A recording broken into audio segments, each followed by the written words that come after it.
Well, hello there. It's the Range Ronin, and I thank you for stopping by to view another chapter in the Range Ronin Chronicles Pistol Series. I hope that you like today's presentation. Without further ado, let me get started. And just about a year ago, my how time flies, I produced a review of the Glock G19 GEN5, which was a range rental. Now, a year later, I finally put one in my hands for keeps, impressed by what I felt with the G19 GEN5 range rental that I had reviewed. I knew that one would eventually come home with me. One did, and I am going to tell you all about it.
Now, before I get into the features, let me get into the why I chose the G19 GEN5. A number of years ago, I sold a Gen 3 G19 and G26 to a friend of mine who was looking at outfitting him and his wife with a defensive handgun. After selling them, I never gave a thought of replacing them at the time, as the Gen 4 was available and my primary summer carry had become the G48, which I preferred over the G26 due to its slim profile. A G19 GEN5 just happened to be one of the rental firearms at the gun club that I belonged to, and just on a whim, I decided to check it out. I was impressed with the improvements Glock had made as compared to my old Gen 3, enough so that I decided that maybe I should look more closely at one for myself, which I have. The Gen 5 G19 has a better trigger than the Gen 3 and Gen 4. The finger grooves are removed, and finger grooves are something that I can live with or without. The grip texture is improved, and the magazine well is flared, which my little finger likes. The front slide serrations really add to handling the pistol, as my hands are starting to get a bit weaker with advancing age. This G19 GEN5 does not have the cutout just forward of the magazine well, and that is something that I can definitely do without. The sights are still polymer, but the rear sight has a deeper cut to it, which I do like. The overall feel of the G19 GEN5 just feels good in my hand, and feel is a large percentage of why folks consider the purchase of a handgun, or long gun for that matter. Before you ask, yes, I did consider the G19V and Gen 6, but in my mind, I could not justify the additional cost of these, since I was able to get the G19 GEN5 through the Glock Blue Label program for an excellent price. Simply put, the G19 GEN5 has everything that I need for a defensive handgun in 9mm caliber, and will fill my needs as an alternative summer carry to my G48, should I feel that an additional 5 rounds in the magazine could be useful. Plus, the G19 Gen 5 can be placed in the same holster as my G23 Gen 5. I'll talk about that later in the presentation. There is not much more that I can tell you about the G19 Gen 5 that I haven't already covered in my previous review. What really was important to me was how it performed. It had been a while since my review of the range rental G19 Gen 5, and I was really interested in how mine was going to perform. The first thing to do, though, was to install the medium grip adapter with the extended beaver tail. With a grip sleeve for my G48 installed, and comparing the grip area of both the G48 and the G19, the feel of both grips are nearly identical. That breeds familiarity, and I felt very comfortable holding the G19 Gen 5. Comfortable enough to get it to the range, and that's where I headed.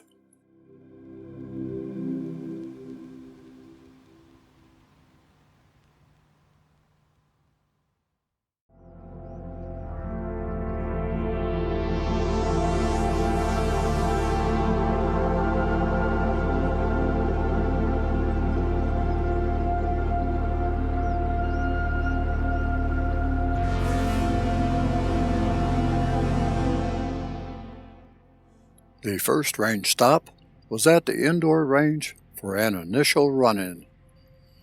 My favorite 9mm carry ammunition weighs in at 147 grains per cartridge, and I was eager to see how the G19 Gen 5 ran with 147 grain fodder.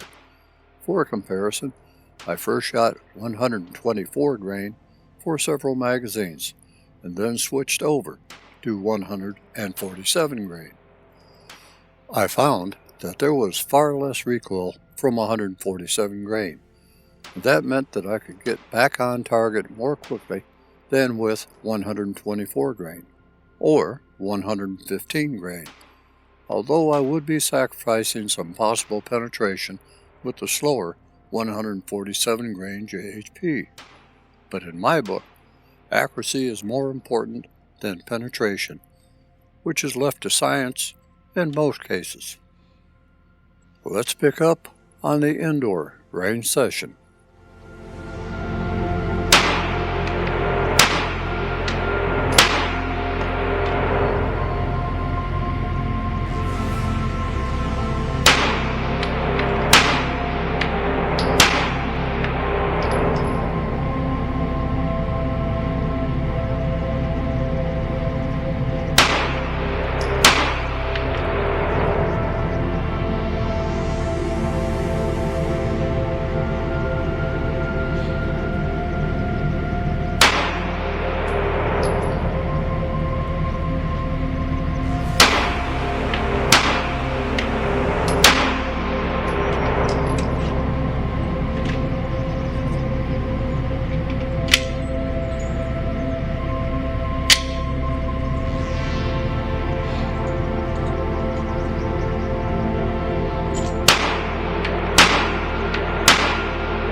Well, I did manage to keep everything within the zone, although the first 2 hits were low and right. Getting familiar, you know. All in all, I do think that I punched this target's tickets. What say you?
Next up was a trip to the outdoor range, where I could evaluate the performance of the G19 GEN5, as well as my ability to shoot it at targets with distances varying from 17 yards to 37 yards. 147 grain PMC bronze FMJ would be used throughout the session, and a magazine full of Federal LE 147 grain HST rounds would be tested for defensive carry ammunition.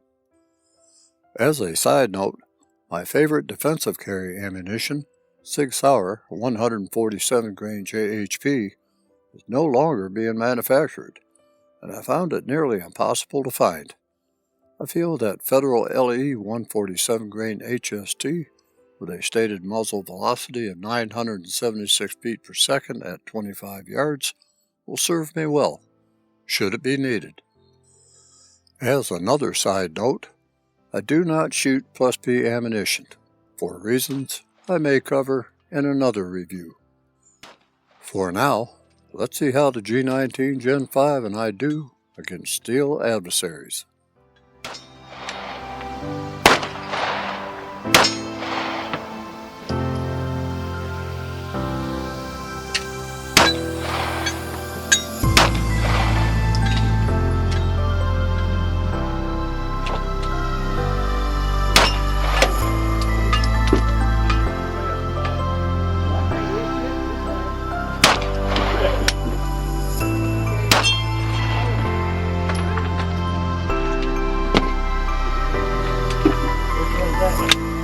Red dot.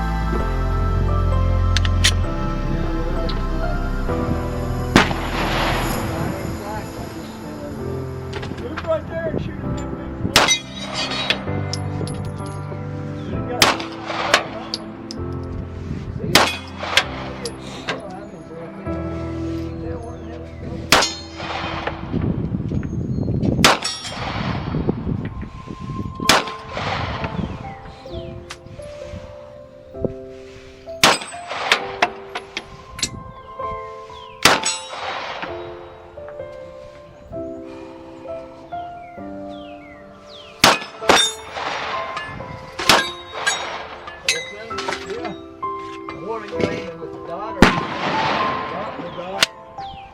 Try and see. Got this big blue one, which is probably easier.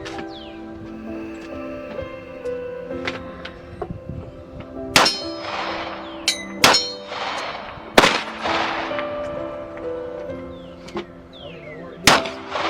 I see it, but I don't know where it bounced up. That looks like maybe low.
When I take my G48 to the range, I do pretty well with it. I am used to it and have a high degree of confidence with it. Now, you would think that since the G19 Gen 5 is a Glock, that all Glocks pretty much handle the same way. Nope, the G19 Gen 5 is an entirely different pistol than that of the G48, and it has its own characteristics to get used to.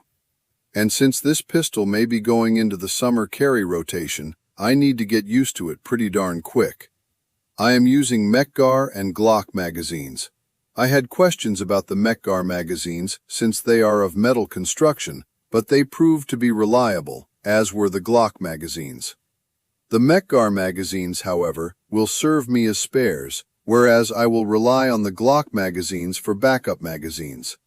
The 147 grain FMJ ammunition seemed to have less felt recoil over the 124 grain, which makes sense.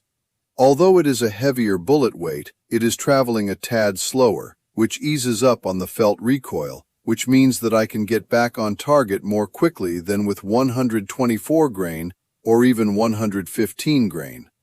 Looking at the result of the indoor range session, I was somewhat satisfied, although, to tell the truth, I did shoot the range rental that I reviewed earlier better, and even my G48. At the outdoor range, it was a fascinating lesson to learn that regardless of a bullet's weight, and even though both types of 147 grain bullets were shot, FMJ and HST hollow point, the point of impacts differed. With the PMC FMJ ammunition, I could aim slightly around the center of the target. With the HST JHP ammunition, I had to use a covered sight picture, covering where I wanted the point of impact to happen. Regardless, the G19 Gen 5 and all magazines used, Mekgar and Glock, ran without fail. Now, it's just up to me to make the G19 Gen 5 perform to my satisfaction. With that said, let me take you to my final thoughts.